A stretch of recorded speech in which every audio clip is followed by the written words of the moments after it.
You're ready to go. Good evening, everyone, and thank you for joining us this evening at Emmett Belknap Intermediate School's second Parent and Family Forum. My name is Paul Kowalski. I'm the building principal at Emmett Belknap, and we'll introduce other members of our administrative team and staff in just a moment. I do want to bring to everybody's attention that throughout tonight's forum, you may send any questions that you would like answered to the email address that's currently located at the bottom of your screen. Email address is ebquestions@lockportschools.net. The participants in this meeting will be monitoring that address throughout tonight's presentation, and we will do our best to answer those questions and incorporate them as we see them into the presentation, as well as Q&A time. If you are watching this presentation in a recorded form, as it will be on our website like previous forum was, feel free to send any questions to that address as well. We will still receive them and still be able to respond to them, even if it is at a later time. Once again, the purpose of these forums and tonight's meeting is to help parents and families learn more about social emotional resources well as and academic programs at Emmett Belknap Intermediate School.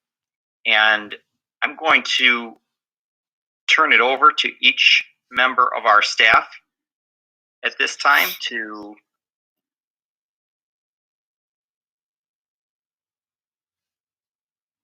introduce themselves. So going around the screen, if you would just introduce yourself and share what you do here at Emmett Belknap. Starting with Mrs. Chavone. Good evening, my name is Mrs. Chavone. I am the 5th grade assistant principal. Good evening, my name is Sean Murray. I'm the 6th grade assistant principal. Good evening, I'm Raymond Whaley. I teach 5th grade here, and I'm also the math department chair for grades 5 and 6.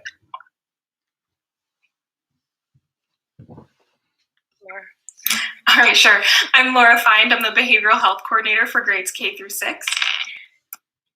And good evening, I'm Pauline Anderson, and I run the Lions Den at Emmett Belknap. Thank you, everybody. And tonight's presentation will have two distinct parts, just like our first session, a focus on social emotional, in which Mrs. Anderson and Ms. Fine will be talking about their roles here at Emmett Belknap and within the Lockport City School District. And then a curricular part where Mr. Gwaley will speak about math along with Mrs. Chavone. So with that being said, I'm going to turn it over to Mrs. Anderson, who will get started talking about the Lions Den. Thank you, Mrs. Anderson. And once again, for participants, I'm sorry, feel free to send any questions. We will be monitoring throughout the presentation. Thank you. Thank you, Mr. Kowalski. Just give me a moment for my slides to load up here and we'll get started.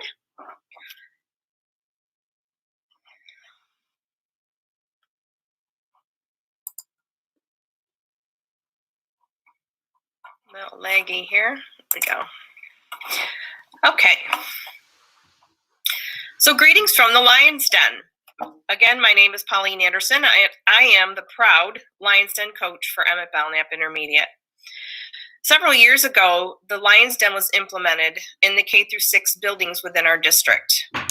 In addition to the Lions Den staff teaching the district social emotional curriculum called Second Step, which I'm hoping most of you are familiar with, we are also there to provide social emotional support for all students. Although there's always been and always will be a need for social emotional support in the school setting, this year the demand is higher than ever before due to our current hybrid and remote classrooms.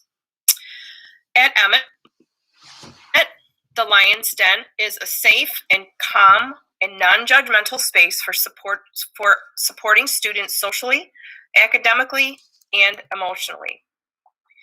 Students are referred both virtually and in person to the Lions Den for support by counselors and or other staff members. For example, a student may be struggling with a particular subject and maybe needs some extra help, instruction, or encouragement just to get over the hump. Or maybe a student needs to talk about some peer-related issues that are happening at school, causing them to not be able to concentrate in class. Or sometimes students just need a place to relax, regroup, and get refocused. And that can all happen at the Lion's Den. Within the Lion's Den, I use various methods, tools, and techniques to de-escalate students. Many times, students that come into my room, they are heightened. Their energy, their emotions are heightened, and they are unable to continue to maintain themselves in a classroom. So the first thing I do is try to figure out how the student is feeling. And there's different tools that I use to kind of get that answer out of them. Depending on their current emotional state, when they come into my room, I may choose to offer them a de-stressing tool, or I might invite them to do some breathing, calming exercises with me. And sometimes, if I read them, they want to be left alone, I just let them sit comfortably, maybe in a beanbag or at a desk, until they are ready to chat. Also within the Lion's Den, we use restorative practice for peer mediation. This is where students are brought together to express how they feel regarding a certain situation. Students not only see how their action affected others, but they also are encouraged to take ownership for the harm that may have been done to the other person or people involved.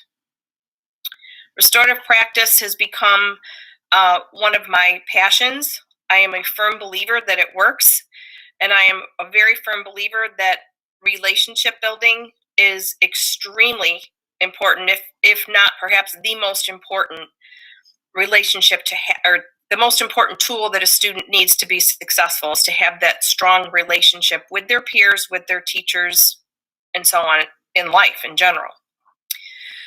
The ultimate goal when a student comes to Lion's Den, obviously, is to get them ready to return to class. We don't want them missing instruction, but our feeling is that the instruction will mean a lot more if we can de-escalate, get the student back in a calm state, settle whatever it is that's bothering them, help them with whatever it is they need help with, and then send them back to the classrooms. Again, this Lion's Den is available for both remote and hybrid students. Currently on Wednesdays, when the district is working remotely, I have scheduled Google Meets from the beginning of the day right straight through to the end of the day for students that need extra academic or social emotional help. And it's very nice. It's me and them. Sometimes it's a small group. There's been days when I can do like a lunch bunch type of meeting with students from certain classes to kind of get the kids together to maybe have some social interaction, which is one of the pieces that we are definitely missing this year. The last bullet there is that Lion's Den will provide additional resources to be used as needed. I work very closely with our school counselors, Alicia Trippi and Alexa Barancata. I also work very closely with the 3 members of our admin team, and as well as teachers. There's lots of emails going back and forth regarding the students and their needs. So if I feel that there is a need for additional resources, I certainly will reach out to any of the adults in our building that I feel can help that student to be even more successful. If there's any questions, I would be glad to address them for each of you. I think Paul put the email address out there in the beginning. We will get the questions directed to us, and I will certainly get back to you with any answers. If you have any concerns and you would like your student to be, your child, your student from home, to be more active within the Lion's Den for these social emotional supports, please reach out and we will do the best that we can do. I wanted to show you just a couple of resources that I put together when we first discovered that we were going remote and hybrid this year. this is something called a Bitmoji Classroom. Real quick, I'm not going to click on these, but each one of these things in here is a link. So if I have a student come into Lion's Den and they're struggling and I feel like they need a little mindful meditation or some yoga breathing, I can set them up with this Bitmoji Classroom. You can do the same thing at home. There'll be a QR code that you can scan at the end of the presentation that'll take you directly to this Bitmoji Classroom. There's another slide here. I call it my virtual calming room. And it also has a number of different links on there. Kids just have to find what works for them. So I try to put a variety of tools on there for them. What works for somebody today might not work for that same person tomorrow. So there's a variety of stuff on there, and I change it up as we go along. And then the third thing that I shared with you as another tool is oops. See, we're getting our calming music right now. The third thing that I've shared with you is a slide presentation. Now it's going to give us belly breathing. We don't want that. Okay, excuse my technology.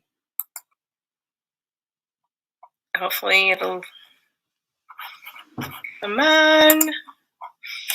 They're all spinning at the moment. I apologize.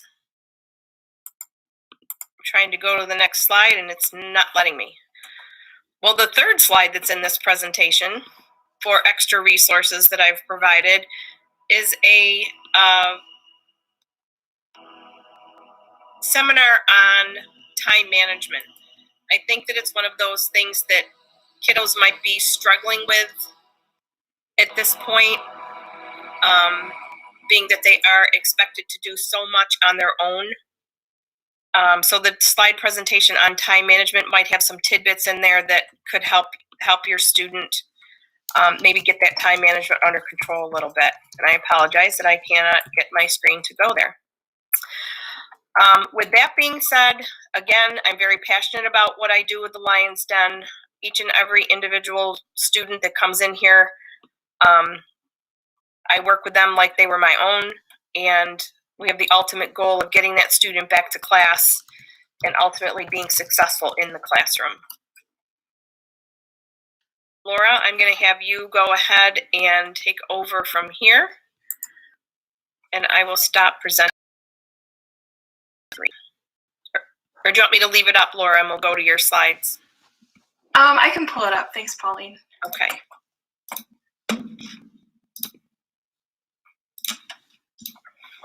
Okay.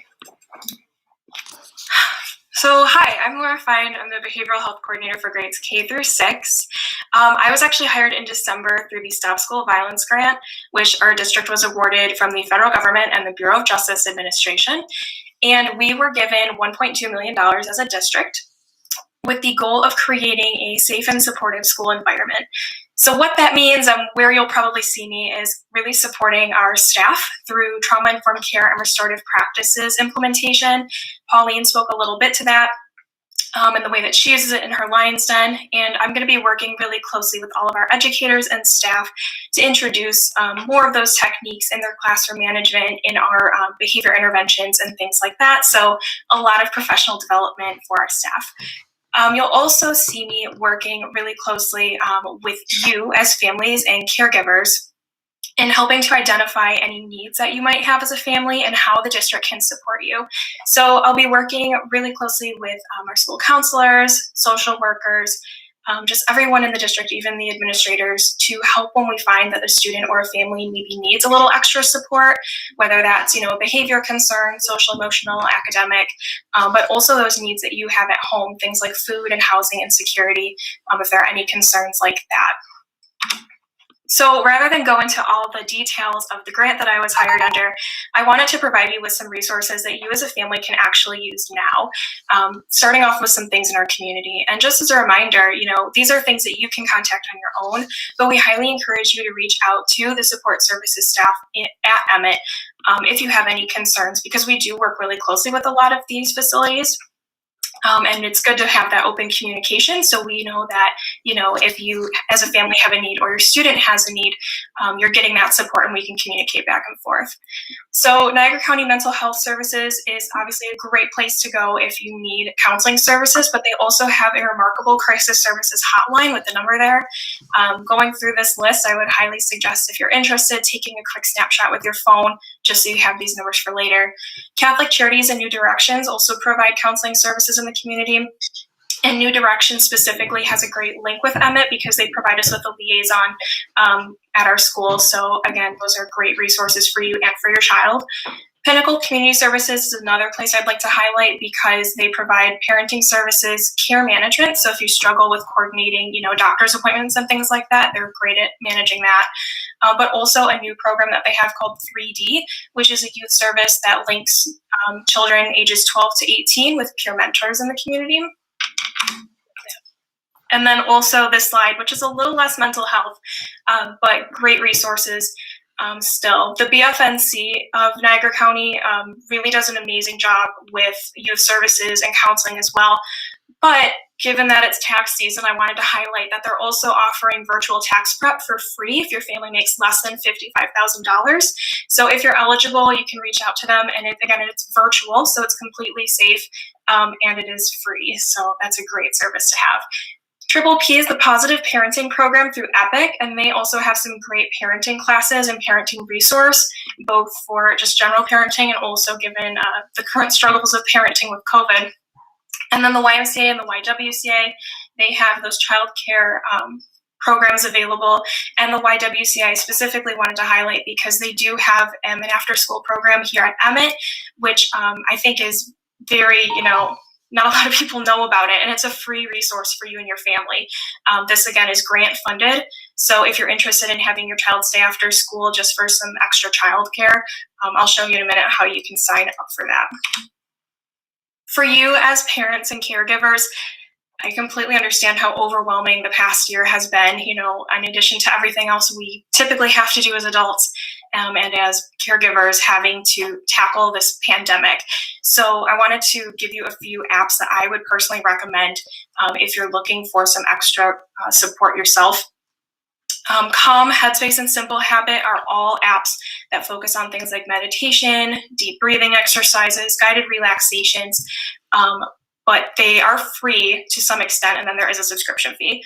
Headspace, however, has a free webpage, so if you don't have a smartphone or access to apps, you can Google Headspace New York State, and they actually partnered with the governor's office last year to create a resource that is New York State specific for our residents with a ton of free resources if you're looking to, freshen up your coping skills and dealing with the frustration of everything going on right now.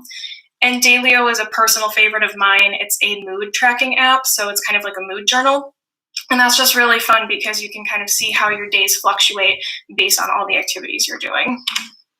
So before I get off of my part of the presentation, I want to do a shameless self-promotion for the grant page online because there are a ton of missed resources here.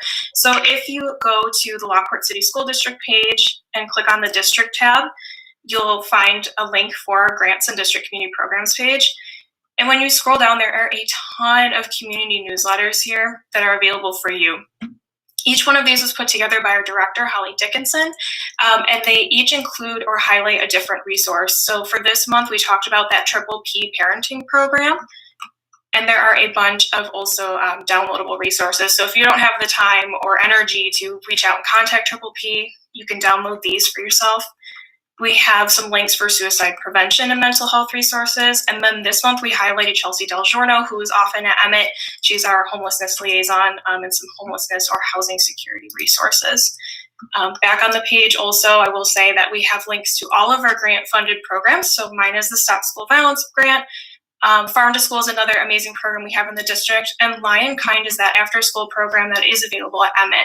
So if you're interested in learning more about it or signing your child up, you can go here to download the application and send it into school.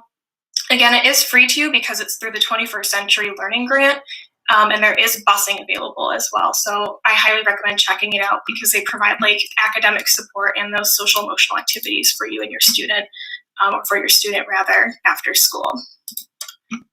Okay. And before I get off, I do want to, oh my goodness, I do want to one more time suggest that if you have any questions, you send them to this email so we can take a look at them and get you back a response. Okay. Thank you, Ms. Find and Mrs. Anderson, for your presentations and for sharing all of that information. Once again, as we just ended, for anybody watching, be it live or if you're watching this recorded, please, we encourage you to send questions to ebquestions@lockportschools.net. And our administrative team is monitoring those questions during this presentation. We will answer any that come in that we can during the presentation, and we'll certainly get back to anybody who submits a question this evening. So once again, thank you to our first presenters. And next up is our math presentation with Mr. Gwaley and Mrs. Chavone. Turn it over to them. Good evening, everybody. And thank you for this opportunity to talk about our math program here at Emmett Belknap and in our intermediate school district building. Tonight's topic is math, and there is, again, the ebquestions@lockportschools.net email address. If any questions may arise during the evening that you can send in, we'll be happy to answer as soon as possible. Mrs. Chavone will also take a couple of slides throughout the presentation to give you a little more information. So we want to start with a little clip. It may be similar to some of the things you hear and see at home, and it's probably one of the most frequent comments we get from parents and students about our math these days. But I'm here to say that it's not new. These are the same conversations that have taken place, I think, throughout public school and when math has been taught there. But the idea is that math is math. So we will control our document. We will control the vertical. We can roll the image. That's not the way you're supposed to do it, Dad. They want us to do it. I don't know that way. Why would they change math? Math is math. Math. I'll just wait for Mom to get back. What? But you won't understand it any better than I do.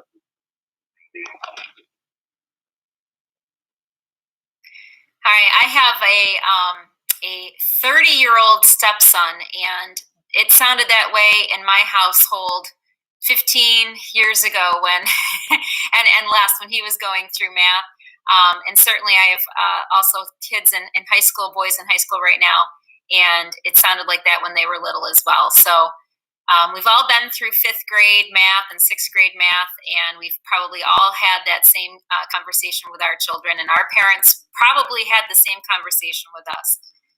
So math is math, but we do want to talk about, we have shifted a little bit within the curriculum. I am really impressed. I know a lot of people, Common Core maybe has had a bad rap in the past, but at the heart, it's really trying to get at getting students to think critically about their answer in the math and to really understand conceptually what's happening. Any kid can have a calculator and can multiply and divide using that technology. What we really want is them to be able to kind of think about how they're getting to the answer. And so for that, I like the changes that have occurred in the curriculum recently. So I'm going to go ahead and let Mr. Gwaley speak a little bit more to that. okay, thank you. So as Mrs. Chavone has mentioned, our curriculum is designed around the New York Common Core standard. They've been around for about 10 years now, hard to believe. And so you may hear in the next year or so, things may change based on current circumstances. You may start to hear that they are next generation learning standard. However, that should really have very little to no impact on our current curriculum and what we utilize. And we do utilize modules for grades 5 and 6. And those are math curriculum that was written when Common Core was rolled out. And they were written by teachers for every grade level from K through 12. And that curriculum was located at engagenewyork.org. You may start to hear that every grade level curriculum, the exact kinds of homework pages, problem sets that are taught to your students are located at that website. They even have the philosophies behind the curriculum, why it was designed the way it was, and the purpose behind the Common Core, and specifically the strategies built into our modules. The strategies that we are utilizing in our Common Core module are used to design one or a few strategies that can be used across multiple concepts and across multiple grade levels. And the idea is that the same kind of visual strategy can be utilized in a lot of different areas of math, from kindergarten through high school. Obviously, the concepts change, and those concepts are built upon from one grade level to the next. And so you may hear some of those similar things as your child moves from one grade level to the next. And that is really a tribute to consistency and the idea that there are multiple ways to arrive at an answer in math. There's no one way to do it. And that's the idea that math is math. So 2 plus 2 is still 4. A half plus a half is still a whole. We are just implementing a visual strategy to introduce those concepts and to build a concrete foundation that we hope our students are attaining at the grade level. One thing that really changes, though, from K through 4 into intermediate, especially 5th grade, is that there really is a huge focus on higher level problem solving. And that does take place about 4 or 5 months into 5th grade, where basic problem solving is now taken to the next level of 2 or maybe 3 steps. And the idea is that it's not to, of course, it's to challenge our students and to expose them to high rigor math, but the idea is to also develop perseverance in our students. That a problem in math, in science, in ELA, can take time to arrive to an answer, and that it may take 2 or 3 minutes to solve a problem. And so by engaging our students in that high rigor math, they are developing the fortitude to withstand their attention on the problem and develop and use the problem solving strategies that we are trying to implement and teach them to arrive at a correct answer. So again, the overall goal is to demonstrate that there's more than one way to solve our problems. If you have more questions on the philosophy, some of the terminology that is introduced from grade level to grade level, that of course is passed from one to the next, I would encourage you to visit Engage New York.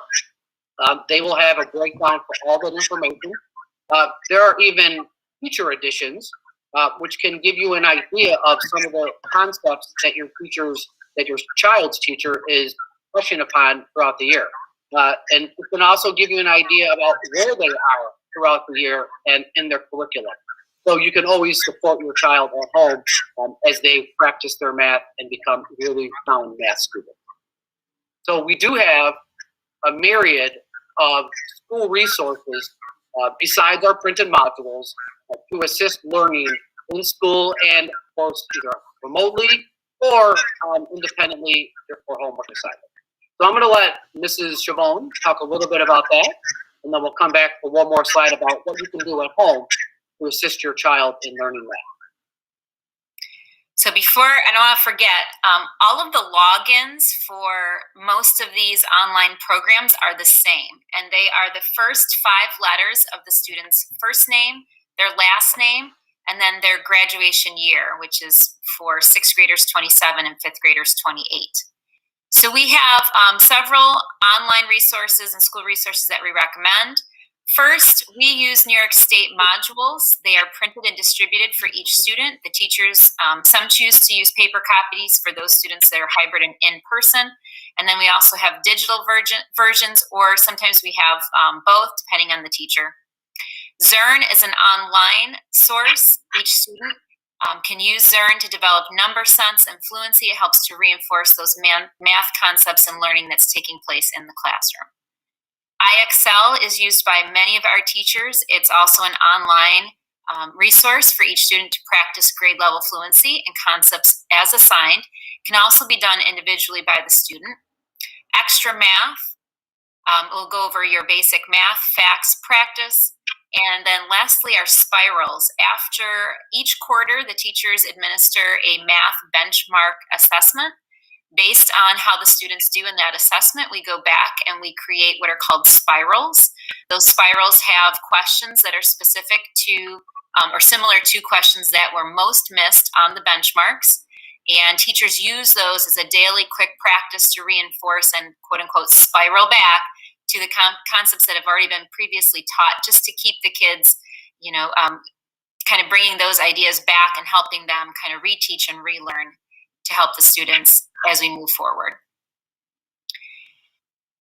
So I just want to piggyback a little bit on and extend a little bit more about the Zearn accounts that your children have been given an account resource for.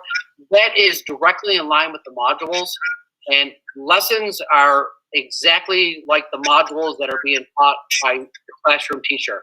And so this is an opportunity for your child to get a double dose of that teaching, hear from maybe a new perspective and a new voice, and again, to reinforce what's happening in the classroom.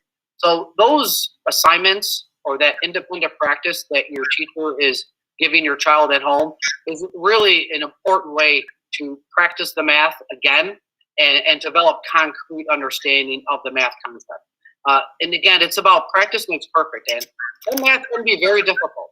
And keep engaging that math will eventually lead to mastery. Again, it has to be practiced for math understanding to take place. In terms of IXL, again, I want you to encourage you to practice that fluency. And if you have specific questions about specific skills that you think your child needs to practice, I would highly encourage you to contact the classroom teacher. They have access to a plethora of information in terms of specific skills that your child may need to strengthen. And they can also give you an idea that this is where your child is doing really strong in, and this is where they can build off of that and develop some of those where areas that they're struggling and bring those back up in equal setting with those concepts doing well with. In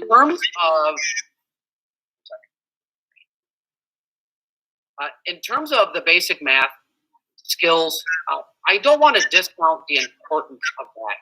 The one area, as a math teacher for a long time, the one area that I think many students struggle in math with is that their basic math foundational skills haven't really been developed where they could be. So the idea is that your child should be able to answer a basic math question as easy as 7 + 5, as easy as 3 × 6, as easy as 8 divided by 2, really within 3 seconds. Anything from the numbers 1 through 12. The foundation that creates to allow your child to develop higher math level concept skills and to learn them is really very important. The one area I think that we see students struggling when it comes to math learning, especially problem solving, is that a lot of students struggle in the area of calculation.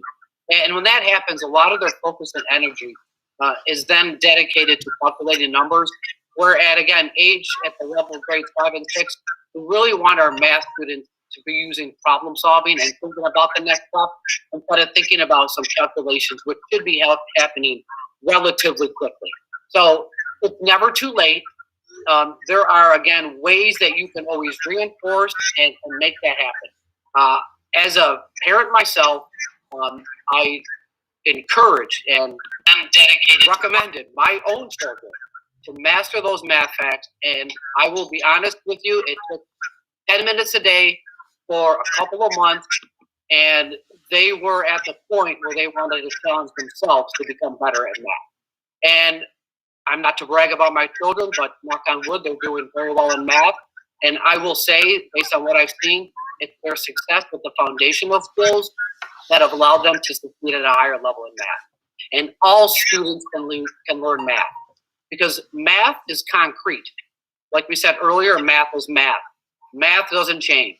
So once you've learned and identified those basic math skills, you have that for the rest of your math career. And you're not focusing on learning that now. You're focusing on learning the standards at your grade level. So again, it's never too late.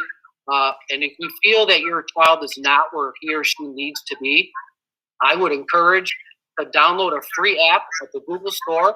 That's what I did for my own children. They found something that they were engaged with, that they found easily to be manipulated, and it worked. There are multiple free ones. So again, I would take a look at that. There are also many free apps to practice other master math fluency at a grade level, not just basic math. So again, contact your teacher as well if you want specific skills at IXL. You can even change the level of the math skill you're practicing until you come up to the standard you wish it to be. So you can make IXL more of a successful encounter for your child when they're practicing, and alleviate some of the frustration they may feel if they're not at the grade level we want them to be at that point. But we can catch them up, but again, it does take practice. It's going to take a little bit extra time, and then once they're there, I think they'll start to feel the success and feel that they can do this, and their confidence will just soar. I've seen it in many students. Students who felt that they could never do well in math, and I see some same students in high school now becoming math majors.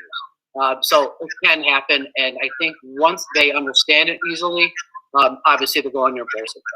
But the one other thing that is really important, and obviously in all areas of education, is your child's reading ability. And our math problems at this level require a really dedicated reading skill. And what I mean by that is they have to use what your ELA teachers are teaching them when it comes to close reading, annotating, highlighting. Those skills that are being taught there to focus on important parts and important details of text are absolutely applicable to math problems, especially when there is a multiple step problem being presented to your child. And this is a way for them to tackle it with more ease and on a path to success. Helps with organization as well. So are there other ways besides just giving them skill and drill, so to speak, with their child at home? Absolutely.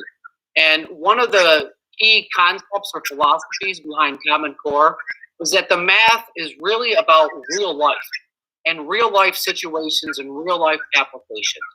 And that's one really great benefit about our math program. They are presented with real life math problems that they will absolutely use, that they will encounter in their daily lives, even outside the classroom. And so talk math with your child in any of those situations, because math is all around. I think what we just have to do is recognize when that opportunity is presented. So obviously probably the biggest way is to do that is making purchases at the store. Can you estimate totals by rounding? What happens when I buy multiples of that item? How much will it be? How much change are we going to get back? That is a great way to build decimal foundation, which is a higher level skill. And so that's introduced here as well. This is a great way to see it in real life and to make those connections as well. Measuring when baking or building or fraction work is all over the place.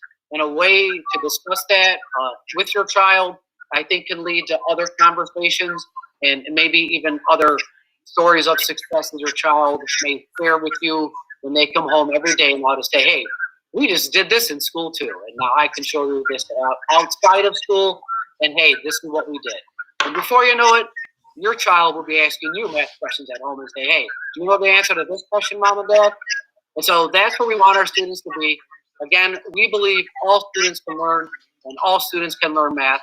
It just takes practice and a little bit of dedication, and with perseverance, I think we can get where we need to be with our students here in the Lockport City School District. I thank you for your time tonight. I thank you for attending to our parent forum. Again, any questions, please reach out to us and your classroom teacher for anything specifically that can be done. If your child is a special ed child in special education program, please, there are other ways to modify curriculum and to ease some of the maybe frustration that you may be feeling at. So again, thank you again. Have a great evening, and let's go Lions.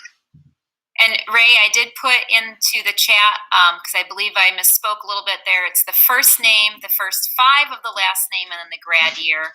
And I put in an example there. So Jennifer Chavone where a person, Jennifer's full first name would be in there, and then just the first 5 letters of Siobhan, and then the graduation year 28. And then the password is their 900 student ID number.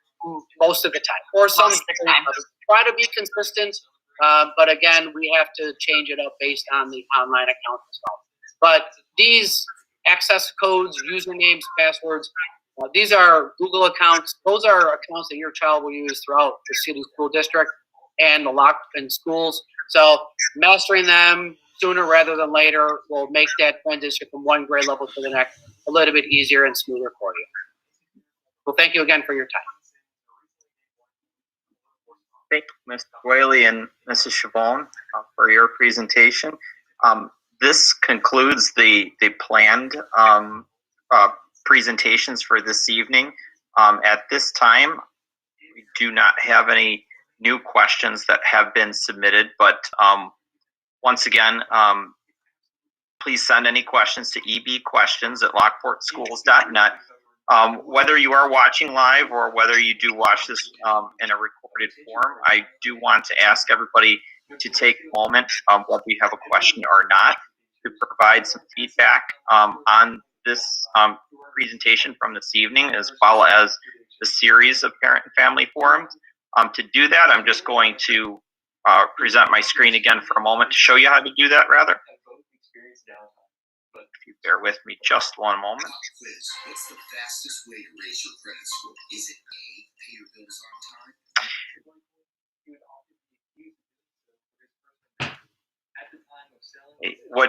What you should see at this point is the Lockport or the Emmett Belknap ESSA page, the tab on the Lockport City School District website.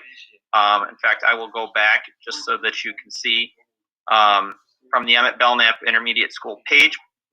More than likely, the way that you were able to access tonight's presentation, go to Our School, to Every Student Succeeds Act, or ESSA. Click the tab, and you'll come back to where I first went a moment ago. Under live stream and recordings, all of the forums that we have completed in the past, as well as that we plan in the future, will be listed there. And there is a blue link, I'm highlighting it right now, Parent and Family Forum feedback survey. If you click that, you'll see there is just a very brief form where we ask for your thoughts and opinions and feedback on tonight's forum. For feedback that we received from the February forum was immediately put to use in planning this forum tonight, and will be used by our school improvement team moving forward to plan future events like this. So with that being said, I'm going to check one more time. I don't see any new questions.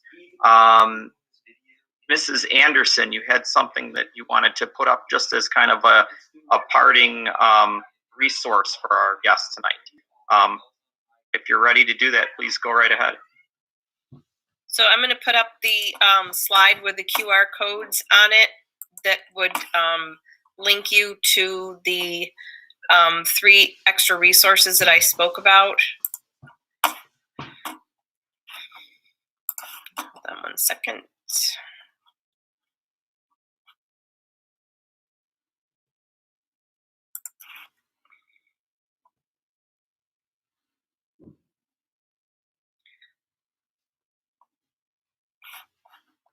Why?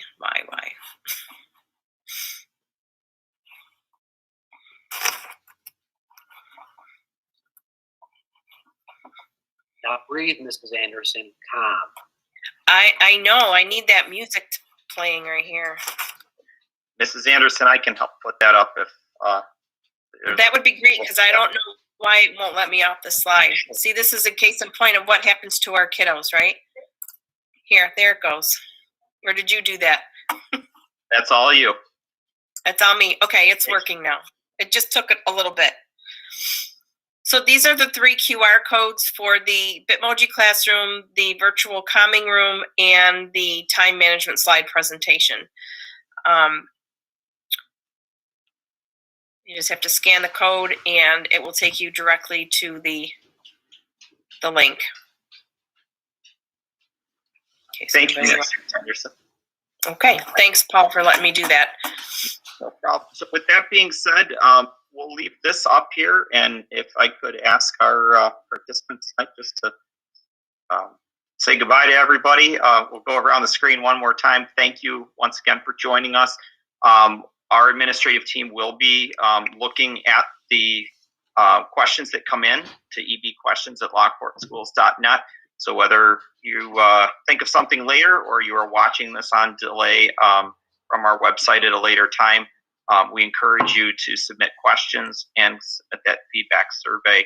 And certainly we will get back to you and answer your question promptly as soon as we receive it. So thank you once again for spending the time. And with that, I will say goodnight, and we'll go around the screen. Okay, thank you all for joining us. Definitely give us a call if you have any questions or comments or concerns. Have a good night. Thanks for attending. Thank you, Lockport, for spending some time with Lockport City School District tonight. We appreciate it. Thank you, everyone. It was awesome sharing with you, teaching you about Lions Den and what we're all about. Yes, thank you, everyone. Have a wonderful night. Good night, everyone. Thanks again.